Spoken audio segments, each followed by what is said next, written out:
말씀 한 절씩 교독하십니다. 저희가 예루살렘에 가까이 와서 감난산 벳박에 이르렀을 때에 예수께서 두 제자를 보내시며 이르시되 너희 맞은편 마을로 가라. 곧 매인 나귀와 나귀 새끼가 함께 있는 것을 보리니 포로 내게로 끌고 오너라.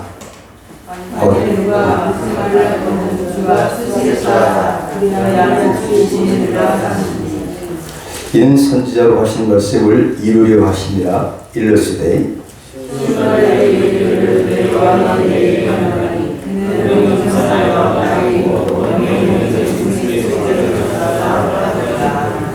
아멘. 제가 두 절 읽었네요. 오늘 여러분들이 매년 이렇게 맞는 종려 주일입니다.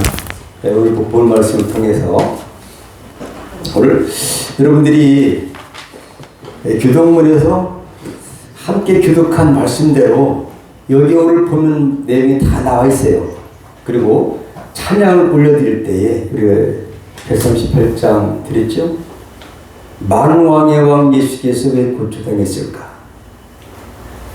이유, 이 벌레 같은 날 위에 그 십자가에서 보혈을 흘리셨다. 이것이 십자가 전체의 우리 주신 은혜고, 오늘 이 말씀을 통해서 교독문에 다 나와요. 종려주일의 의미가 다 나와 있어요. 그러니까 시온에 따라 그 기뻐할지어다. 우리가 기뻐해야 돼요. 왜? 만왕의 왕 예수님께서 예루살렘 성에 이제는 딱 입성하셨다 이거죠. 그래서 신구약 전체를 볼 때에 성경을 봐도 사복음서가 있는데 마태복음으로 볼 때 1장부터 28장 중에 21장부터 27장까지가 십자가의 구속에 초점이 포커스가 딱 맞춰져 있어요. 성경 전체가 여기에 맞춰져 있어요. 예수님의 십자가의 죽으심. 그럼 종려주일 뭐냐 다 알다시피 내일부터 고난주간이고 부활주일 일주일 전, 또 사순절 5번째 주간이죠. 그런데 만왕의 왕 예수께서 이제 인류 구속을 위해서 예루살렘에 입성하실 때 많은 사람들이 호산나 다윗의 자손이에요. 우리를 구원하소서.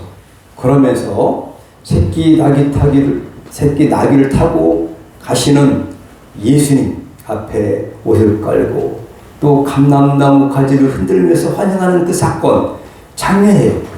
왕이 되는 왕의 입성이 되는 왕. 만왕의 왕께서 오셨다. 그리고 우리는 얼마나 감사해요. 나를 위해서 십자가 죽으시고 나를 뒷가운데서 사망 가운데서 구원하시려고 입성하셨다. 그가 왕이시다. 이런 얘기 하겠습니까? 그래서 오늘 본문을 볼 때 왕의 입성. 그래서 왕의 입성이에요. 예루살렘에 입성하시는 장면이 1절부터 11절까지 내용이에요. 근데 그날이 언제냐? 오늘처럼 주일날입니다. 주일날부터 이제 고난을 받기 시작한 입성하셔서 이제 고난 받으시고 성금요일날 십자가에 달리시고 돌아가셨다가 다음 주일이 이제 부활절이 됐으니까 부활절에 죽은 자 가운데 살아나신 사건, 이것이 전체가 예수님의 구속 사건이 일주일 안에 포함되어 있는데 오늘 주일이니까 오늘 주일이 종려주일이다. 오늘이 딱 맞는 날이다. 그래서 예수께서는 여리고에서 2명인 치료를 하시고 또 오늘 전에 보면 이제 금요일 해지기 전에 나사렛 동네에 베델에 도착해서 토요일에는 안식을 보내셨고 또 저녁에는 예수를 위한 잔치 자리에 마리아가 예수의 발에 향유를 분 사건, 또 일요일에는 오늘 본문에 벳박에서 제자들을 보내어 나귀 새끼를 준비시킨 사건이 바로 오늘 본문 말씀의 배경이라고 볼 수 있습니다. 그러니까 신구약 전체는 포커스가 오늘 이 일주일간에 맞춰져 있다라고 볼 수 있어요. 딱 그냥 카메라로 말하면 딱 일주일, 오늘부터 다음까지 여기에 성경 전체 포커스가 맞춰져 있는데 그 중에서 가장 중요한 것은 예수님의 십자가의 대속, 성금요일 날 십자가에 죽으셔서 요한복음 19장 30절에 다 이루었다. 뭘 이루었냐? 하나님께서 인류 구속을 계획하셨고 성자 예수님께서 그 아버지께서 계획하신 구속의 은혜를 다 이루셨다는 사실입니다. 그래서 보혜사 성령께서는 그 사실을 우리의 심령 가운데 내주하시면서 믿어지게 하시고 도와주시고 이렇게 하신 역할, 삼위일체 하나님의 구속의 역사가 어디에 맞춰 있다고요? 오늘부터 여기 딱 포커스가 딱 들어맞춰 있다. 이렇게 보시면 될 것 같아요. 그래서 오늘 21장부터는 이제 입성이잖아요. 여러분들 지난번에 마태복음 다 암송하셨죠? 21장 예루살렘 입성, 혼인잔치 비유 뭐 이런 거 다 하지 않습니까? 이것처럼 여기에 전체 구약 전체는 오실 메시아에 대한 예언이 되어 있고 그 예언에 따라서 오늘도 스가랴 9장 9절 말씀에 응해서 예수님께서는 그 선지자를 통해서 예언하신 대로 오신 것이다. 그것이 바로 오늘 본문 말씀인 줄로 믿습니다. 입성하실 이유가 뭘까요? 바로 메시아 사역을 완수하시기 위해서 입성하신 것이다. 메시아의 그 사역은 죽는 겁니다. 죽으러 오신 거예요. 주님은 외형적인 화려함이 아닌 겸손과 능력으로 자신의 왕이심을 나타내신 사건이 본문 말씀이에요. 오늘 보니까 제자들에게 너 가가지고 거기 어디 가면은 나귀와 나귀 새끼가 매 있을 것이다. 근데 끌고 와라. 근데 주인이 뭐라고 하면 어떡하지요? 주가 쓰겠다고 하라. 쓰시겠다 하라. 이 말이에요. 전능하신 하나님이 전지하신 그 신적 권위를 말씀해 주신 거예요. 그 예언된 거네, 그죠? 안 봐도 다 아시고. 이미 그냥 주께 쓰시겠다. 근데 오늘 본문 말씀이 희한한 게 있어요. 여러분, 왕이라면 백마를 타고 와야 되지 않습니까?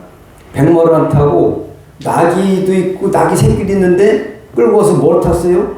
큰 나귀를 탔을까요? 새끼 나귀를 탔을까요? 새끼 나귀를 타신 것은 겸손한 마음에서 오셨다는 거죠.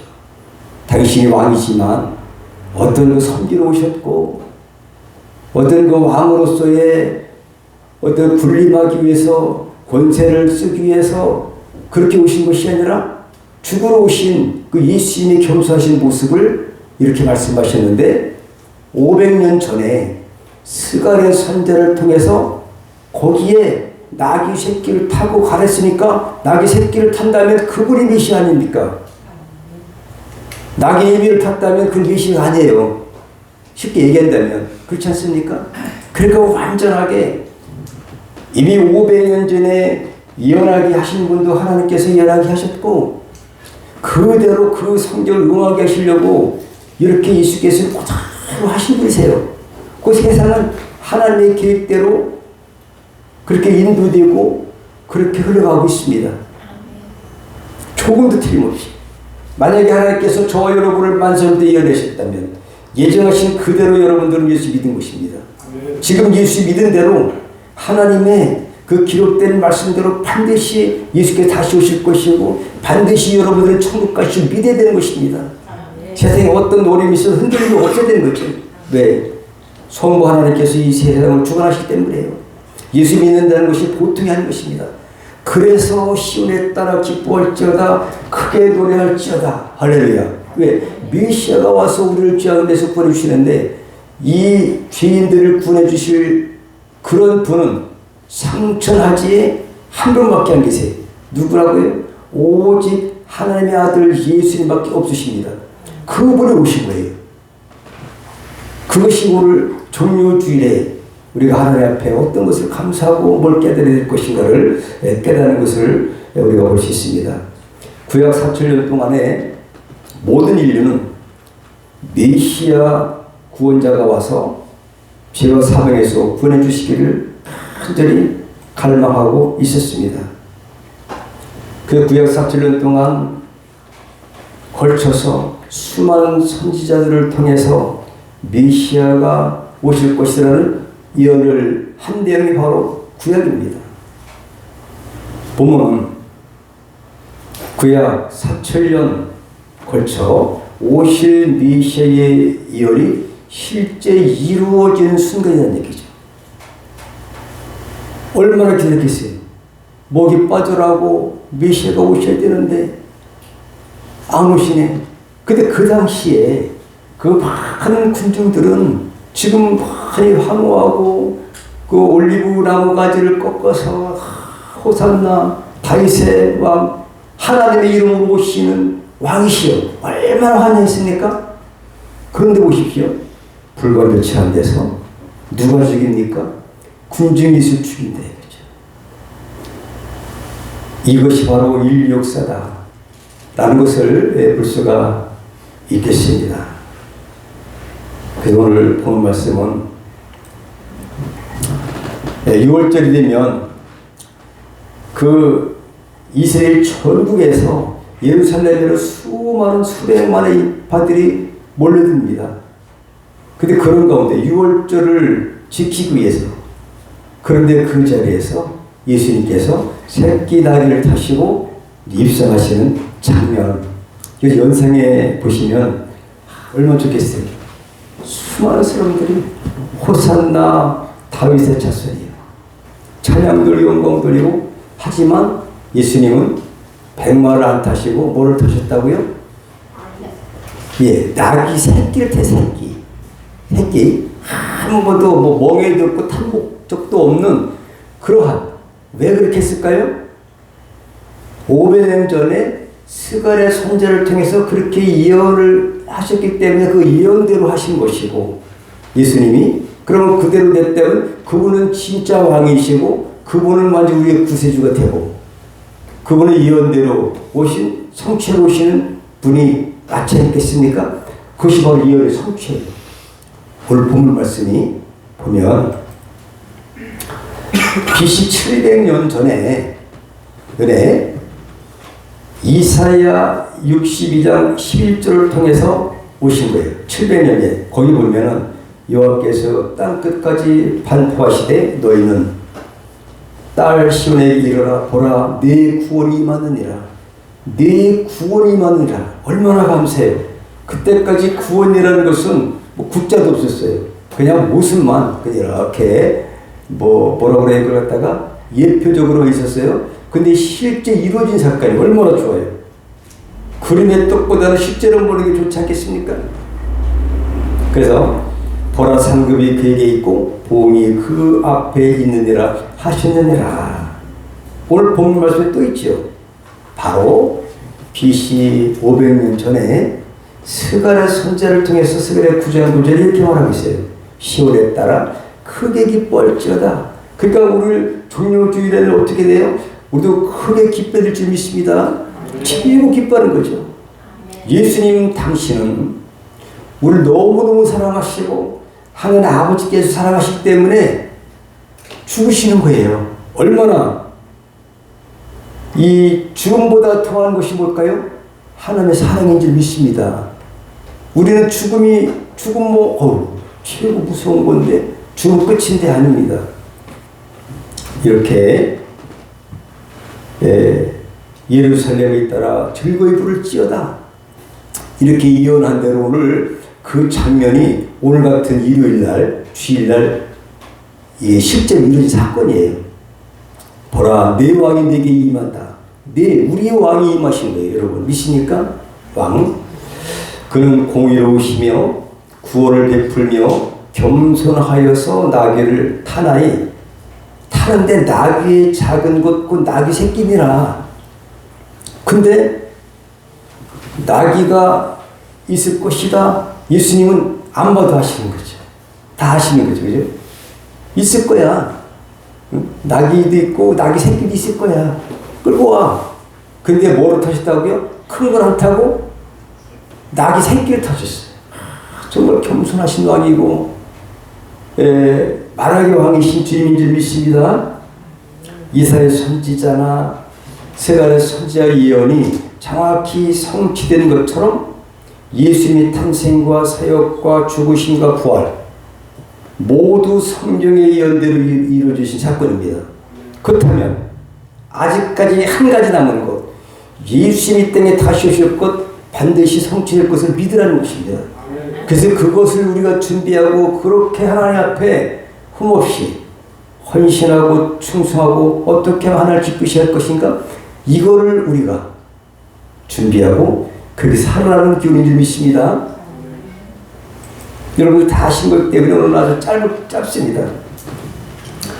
2절부터 5절까지는 오늘 본문 자체가 전체 11절까지 하는 이유는 뭐냐, 이 모든 것들 다 아시기 때문에 우리가 핵심적으로 알 것은 뭐냐, 오늘 본문에서 예수님은 당신이 자신의 신성을 친히 공개적으로 드러낸 사건입니다.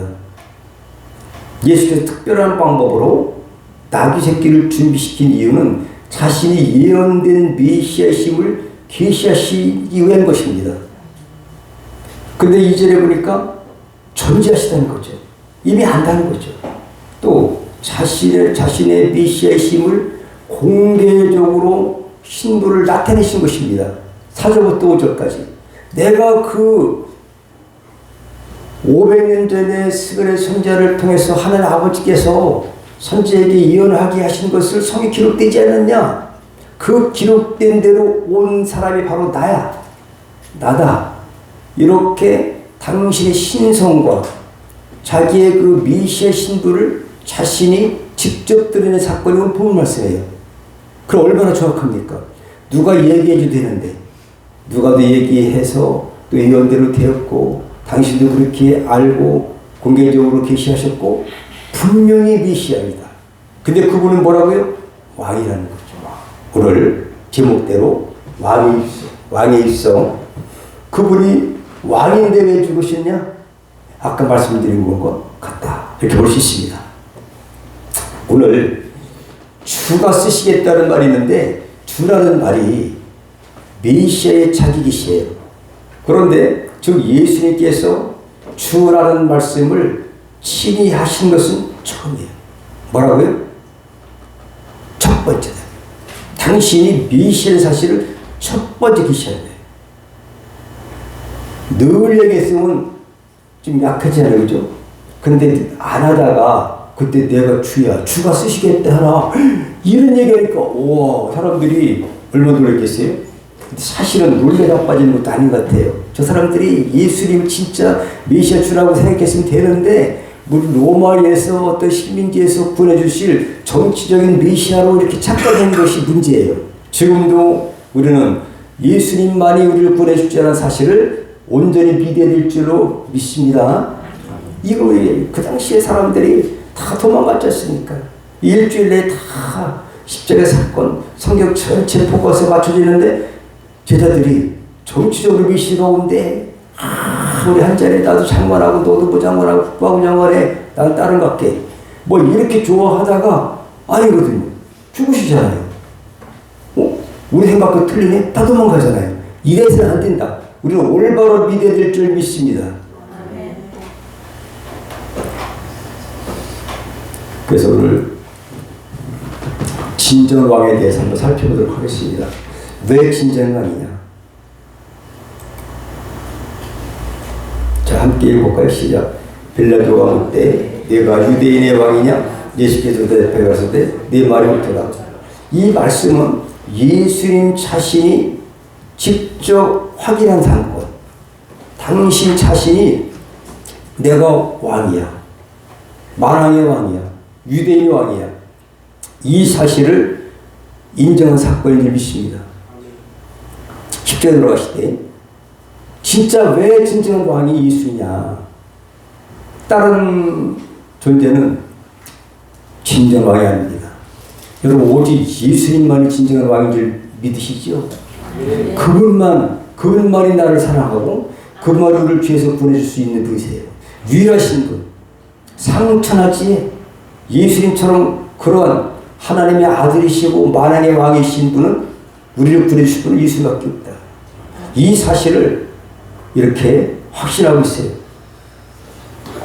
탄생 시에부터 왕이라고 했어요. 마태복음 2장 2절에 보니까 유대인의 왕으로 나시니 어디 계시냐 물어봤잖아요. 우리가 동방에서 그의 표를 보고 그에게 경배하러 왔노라 하니 누구예요? 동방 박사들이 알아봤어요. 그걸 믿습니까? 헤롯도 알아봤습니다. 이렇게 탄생 때부터 알아봤어요. 그리고 2살 아래로 죽이라고 그런 그 내용이 나오죠. 근데 사람들이 왕으로 인정한 사건이 있어요. 동방 박사뿐만 아니라 헤롯 이런 사람들이 아니라 사람들로부터도 진짜 왕이라는 사실을 어떻게 하셨느냐 하면 누가복음 19장 38절에 보니까 가로되 찬송하리로다 주의 이름으로 오신 왕이여 하늘에는 평화요 가장 높은 곳에는 영광이로다 하니 이렇게 많은 사람들이 예수님을 왕으로 인정하셨다는 사실을 성경에 우리에게 입증하고 계시다. 또 있습니다. 로마 정부가 공식적으로 인정한 사건이 있습니다. 여러분, 로마 정부에서 그 당시에 세계를 주관하고 있는 초강대국 로마 정부에서 그분은 진정한 왕 중의 왕이야 라고 한다면 역사적으로 인정한 거 아니겠습니까? 그것이 어디 나와요? 마태복음 27장 30절에 공식적으로 인정한 것이 나와요. 그 머리 위에 이는 유대인의 왕 예수라 쓴 죄표를 붙였더라.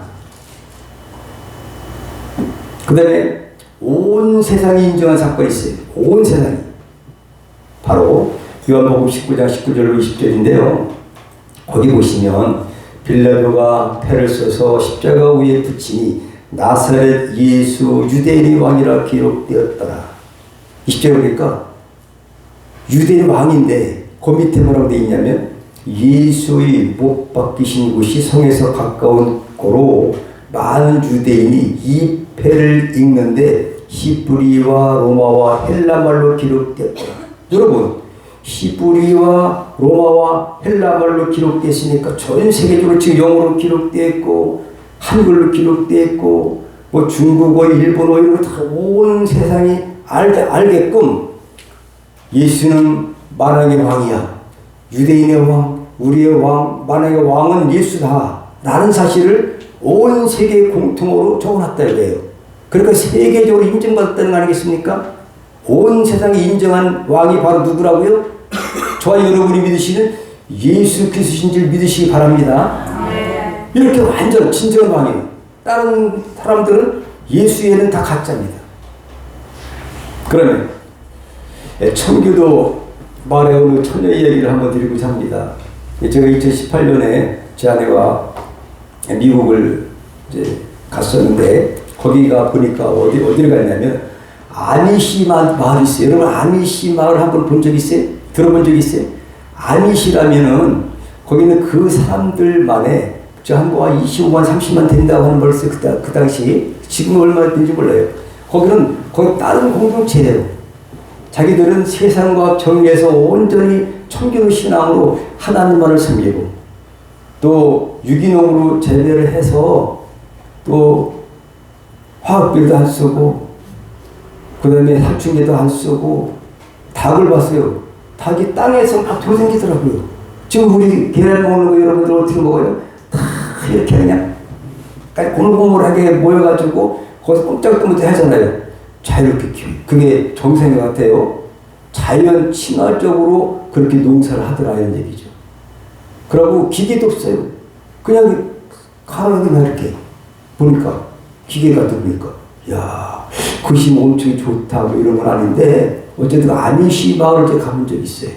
그래서 세상에 어떤 타락된 문화라든지 잘못된 것들을 받아들이지 말고 정말 청교도 신앙으로 우리는 이렇게 살아보자 하는 데가 그 아미시 마을인가에 가봤는데 어쨌든 간에 이제 이처럼 어느 마을이 아주 청교도 마을인데 깨끗하게 청결하게 술집도 없고 참료도 없는 것을 자랑으로 삼는 엄격한 그러한 청결한 마을이 있었습니다. 근데 어느 처녀가 어쩌자고 그랬는지 몰라요. 처녀가 결혼하기 전에 임신해 버렸어요. 근데 워낙에 그렇게 깨끗한 그렇게 청교도 신앙을 하는 되기 때문에 처녀가 임신을 하니까 이것 때문에 문제가 됐어요. 그럼 그 처녀라고 임신 그 아버지가 누구냐 이걸 밝히라는데 안 밝히는 거예요. 그걸 밝혀야지 그 두 사람이 쫓겨나고 거기서 못 사는 거죠. 쫓겨나든지 매를 맞든지 감옥에 갇히든지 매를 맞아 죽든지 이러한 전통이 있었는데 이 얘기를 하는 거죠. 근데 그 마을에 어떠한 수도사가 있었습니다. 수도사는 그 생명 걸고 그 사람들을 잘 도와주고자 험한 일 굳은 일 혼자 다 하면서 그렇게 잘 헌신적으로 사는 수도사가 같이 있었습니다. 그런데 그 존경받는 사람인데 그런데 그 애아버지가 누구냐는 것을 물어봐도 말을 안 하는 거예요. 말을 하는 거예요. 처녀가 임신했는데 그래서 추방당이 됐어요. 그래서 이제는 추방당하고 내일은 추방당하고 내일은 감옥에 잘못하면 이제 들어갈 입장인데 뭐라고 해요? 다 같이 저 수도사가 그랬어요. 여사님 수도사가 그랬다는 거예요. 그런데 수도사는 정말로 그 마을에 헌신적으로 굳은 일을 다 하고 그런 사람인데 그렇다는 거죠. 수도사는 그대로 끌려갔습니다. 많은 문배를 맞았습니다. 고역을 당했습니다. 감옥에 쳐넣었습니다. 시름시름 앓다가 감옥에서 죽어버렸어요. 죽은 다음에 시신을 여러분 염하는 거 봤습니까? 그제는 염하는 거 저 여러 번 봤어요. 염하는 거 목회자이기 때문에 염했어요. 죽으니까. 그러는데 이게 남자가 아니고 여자예요. 여러분 남자는 여인이 수도했습니다. 그렇다면 여자끼리 동생 해가지고 아기를 낳을 수 있습니까? 몰라요. 요즘에 동생에 사는 사람들은 어떻게 할지 모르겠지만 여러분 그 수도사가 여자였다는 거죠. 모든 사람들이 숙연해졌습니다. 이 여자는 이 수도사는 왜 그것이 내 아이가 아니라고 말하지 않았을까? 그 처녀를 살리기 위해서는 내가 죽어야 했다. 내가 죽어야만 그 누군가를 살릴 수 있기 때문에 여러분 십자가는 의의 승리입니다. 예수께서 우리를 위해서 우리를 대신해서 왕이신 예수님이 먼저 죽으셨다는 거죠. 하나님의 공의가 거기서 완전히 충돌했다는 것을 성경은 말하고 있습니다. 그리고 죄인이 의인처럼 살아갈 수 있게 되는 그 은혜가 성경에 이렇게 예수님의 십자가 세계에서 우리를 향하신 하나님의 뜻이 펼쳐진 것이다. 이것이 긍휼의 승리이고 하나님 우리를 불쌍히 여기시는 것이고 은혜의 승리를 말하는 것이라는 것입니다.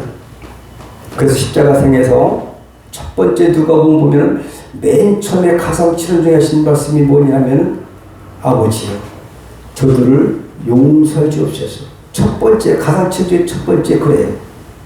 마지막이 내 영을 받으소서라고 한다면 여러분 그 가상칠언 중에 저들 용서해 달라고 했다면 만약에 우리 죄를 주님이 용서해 주지 않으셨다면 우리는 어떤 사람이었을까요? 십자가는 용서의 종교입니다. 십자가는 용서의 사랑입니다. 그렇게 우리에게 하나님은 사랑하셨고 우리의 죄를 단번에 용서해 주신 줄 믿으시 바랍니다. 그 십자가의 사랑이라는 거죠. 입성하신 이유가 오늘 나와 있어요. 아까 말씀드렸듯이 죽으려고 입성하셨어요. 사실 하나님의 의를 이루시기 위해서 죽으시기 위해서 해요. 창세기 2장에 보면 어떠냐면은 선하게 알게 하는 나무의 실과를 먹지 말라. 내가 먹는 날에는 정령 죽이라. 아까 우리 이전사님이 아모스 선지자 얘기를 하시면서 기도한 것처럼 공의와 정의와 공의가 강물처럼 흐르는 것이 우리 기독교 사상이고 하나님의 그런 뜻입니다.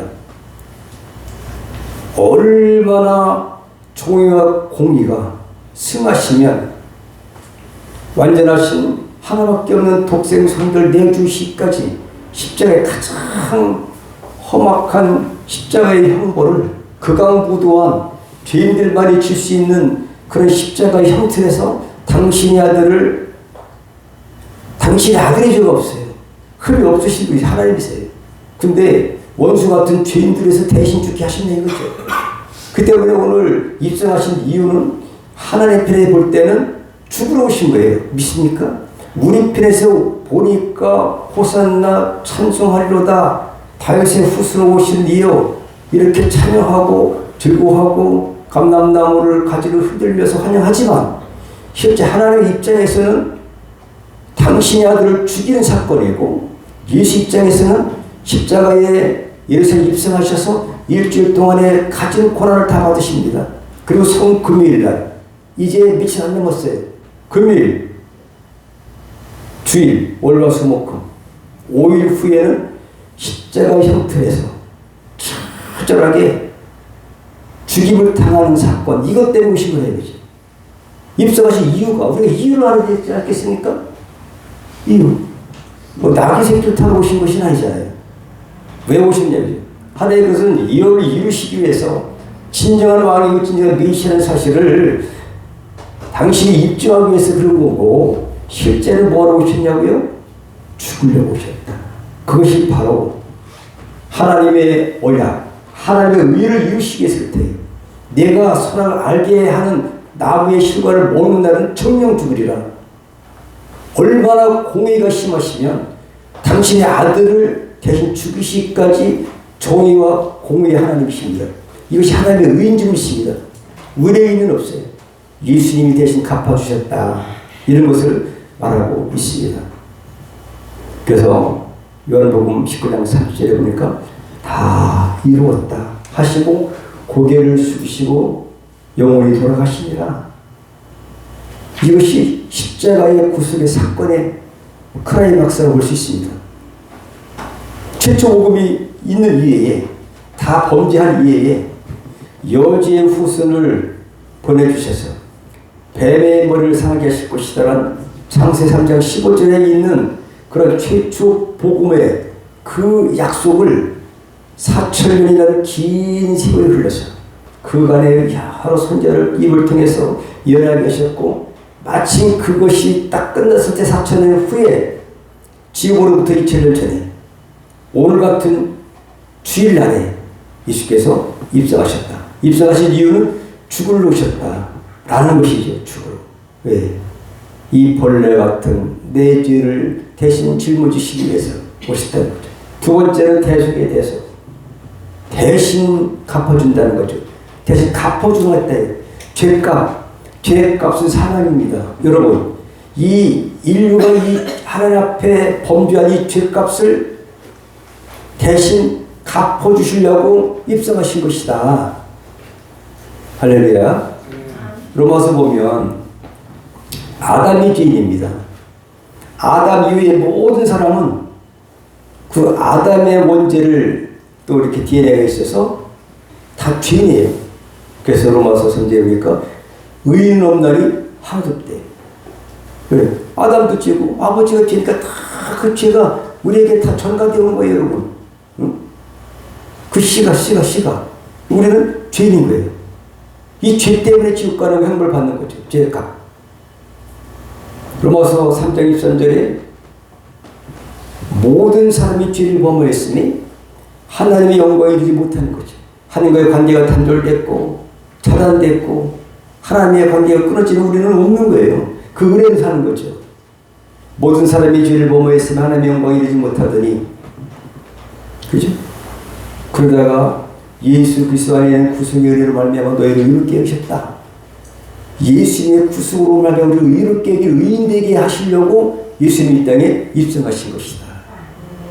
얼마나 감사해요. 그리고 우리가 이미 이루어진 겁니다. 그러니까 기뻐하고 찬양하고 영광 돌려줄지 믿으시기 바랍니다. 이걸 누가 하겠습니까? 돈 가지고 되겠습니까? 사정한다고 되겠습니까? 오직 겸손하시고 온유하시고 긍휼하시고 자비하시고 인자하신 하나님의 사랑 때문에 이렇게 하신 거예요. 우리를 그렇게 사랑하시는 거죠. 고린도서 5장 7절에 보면은 이렇게 있습니다. 우리 유월절 양 곧 그리스도께서 희생이 되셨느니라.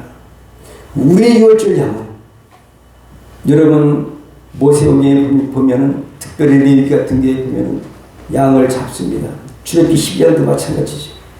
양을 잡아서 그 안에 죄를 전가시켜요. 내 죄가 너에게 들어갈지어다. 너는 내 대신 죽어라. 이것이 구약의 짐승을 잡는 유월절의 예표라고 한다면 그 예수님은 하나님의 어린 양으로서 내 죄를 대신해서 하나님이 죽이신 것입니다. 이것이 십자가 사건이고 이 사실을 이루기 위해서 예수님이 입성하신 줄 믿습니다. 그때 이 사실을 우리가 기억하면서 우리가 정말 죄로부터 해방 또 마귀로부터의 이를 멸하기 위해서 이 땅에 오신 예수님을 찬양할 줄 믿습니다. 이제는 뭐랄까요? 우리들 차례죠. 예수님은 다 하셨습니다. 그 아들을 주셨죠. 믿음도 선물을 주셨죠. 사랑도 주셨죠. 성령 하나님 주셨죠. 계시의 말씀, 하나님의 말씀도 우리에게 주셨죠. 그리고 그대로 살아갈 것을 우리의 차례가 남았다. 오늘 종료주의를 보내면서 저는 이렇게 생각을 합니다. 이제는 우리가 하나님 앞에 복음의 빚을 갚을 때가 왔다. 이렇게 보면 될 줄 믿습니다. 화평을 합니다. 아까 주는 평화 막힌 담을 모두 헐었네. 이렇게 찬양을 했어요. 에베소 2장 13절 보니까 그는 우리의 화평이신지라 불로 하나를 만드사 중간에 막힌 담을 하셨다. 원수된 것 곧 의문에 속한 계명의 율법을 잘못된 빠게 계명의 율법을 찢어버리고 파신 거예요, 여러분. 그러니까 그 계명은 우리 앞에서는 예수님이 갚아주시기 때문에 소용없는 일이 되시기 바랍니다. 그 의문에 중에서 율법의 그 모든 것들을 만족할 수 없지만 율법의 완성된 예수의 십자가에서로서 이 모든 것을 갚아주셨다. 그 사실을 믿기만 하면 우리는 다 갚은 것이다.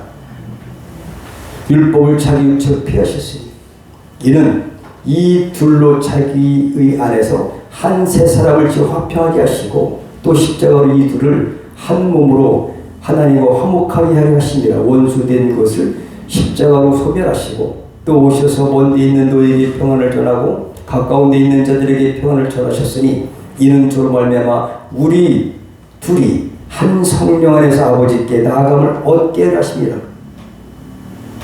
이렇게 예수님께서는 하나님과 우리 원수 같은 사이를 막힌 담을 하셨어요. 예수께서 돌아가실 때에 휘장이 위로부터 아래로 찢어졌습니다. 그래서 막힌 담이 허물어졌어요. 오직 예수 이름으로 하나님 앞에 나아갈 수 있는 담력을 얻었습니다. 그 예수님이 그래서 이 막힌 담을 하시고 하나님과 우리가 화평을 이루게 하시려고 화목제물을 지시기 위해서 죽으셨다는 것이죠. 죄인인 우리가 마땅히 죽어야 하는데 그가 무고한 죄인들을 매달아 죽이는 십자가 형태의 흠없으신 예수님이 대신 죽으셨습니다. 이제는 그녀를 우리가 갚아야 될 차례가 됐다. 이 고난주간을 맞이하면서 어떻게 그 애를 갚을까 고민하는 한 주간이 되시면 좋겠습니다. 성령 충만 받아서 하나님을 기뻐하시는 복음전도, 이웃사랑, 감사, 찬양, 오직 은혜, 작은 일에 충성하시는 저 여러분 되시기를 축복합니다. 기도